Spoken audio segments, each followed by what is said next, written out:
ಹೆಚ್ಚಿಗೆ ಪರಿಣಾಮಕಾರಿಯಾಗಿ ಜಾರಿಗೆ ಆಗ್ತಾ ಇದೆ ಸರ್. ಅದ್ರ ಬಗ್ಗೆ ಗಮನ ಹರಿಸಬೇಕಾಗ್ತದೆ. ಯಾಕಂದ್ರೆ ನಮ್ಮದು ಗಡಿ ಭಾಗ ಸರ್. ಯಾವ ಉದ್ಯೋಗಗಳು ಬೆಳಗಾವಿ ಒಳಗಿಲ್ಲ.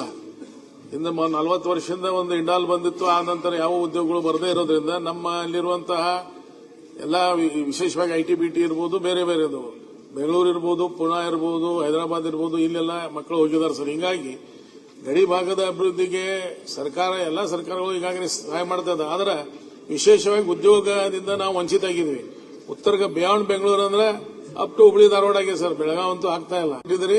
ಇನ್ನೂ ಹೆಚ್ಚಿಗೆ ಇದನ್ನ ಮಾಡಿ ಇಲ್ಲಿರುವಂತಹ ಉದ್ಯೋಗಪತಿಗಳ ಒಂದು ಸಭೆಯನ್ನು ಕರೆದು ಸರ್, ಬೆಳಗಾವಿಯಲ್ಲಿ ಯಾರು ಮುಂದೆ ಬರ್ತಾರ ಅವ್ರಿಗೆ ವಿಶೇಷವಾದ ಸವಲತ್ತುಗಳನ್ನು ಕೊಡುವಂತದ್ದು ಮಾಡಿದ್ರೆ ಬಿಯಾಂಡ್ ಬೆಂಗಳೂರು ಸಕ್ಸಸ್ ಆಗ್ತದೆ ಸರ್. ಎಲ್ಲರ ಬಿಯಾಂಡ್ ಬೆಂಗಳೂರು ಅಂದ್ರೆ ಎಲ್ಲಿ ಮಟ್ಟ ನಿಂತಿರ್ತಂತ ಮೇಲಿನ ಮ್ಯಾಗ ಹೇಳಕ್ ಆಗೋದಿಲ್ಲ. ನಾವು ನಮ್ಮ ಭಾಗದವರಾದರೆ ಅದಕ್ಕೆ ಹೆಚ್ಚಿನ ಆಸಕ್ತಿ ವಹಿಸಿ ಇಲ್ಲಿ ಉದ್ಯೋಗಪತಿಗಳನ್ನ ಬೆಳಗಾವಿಗೆ ಬರುವಂತಹ ವ್ಯವಸ್ಥೆಯನ್ನು ಮಾಡಿ ಅವರಿಗೆ ಏನಾದರೂ ಸವಲತ್ತುಗಳನ್ನು ಕೊಟ್ಟರೆ ಬೆಳಗಾವಿ ಬರ್ತಾರೆ ಸರ್. ಎಲ್ಲರೂ ಬೆಳಗಾವಿ ಬರಕ್ಕೆ ಸಾಧ್ಯ ಇಲ್ಲ. ಇದು ಒಂದು ಒಳ್ಳೆ ಬೆಳವಣಿಗೆ ನಮ್ಮ ಇಲಾಖೆಗೆ ಅಂತ ಹೇಳಲಿಕ್ಕೆ ನಾನು ಬಯಸ್ತಾ ಇದ್ದೀನಿ ಅಧ್ಯಕ್ಷರೇ. ಈ ವರ್ಷದ ಒಳಗಡೆ ಇನ್ನೂ ಒಂದು 2-3 ತಿಂಗಳಲ್ಲಿ we will give a blue print for Belagavi only sir.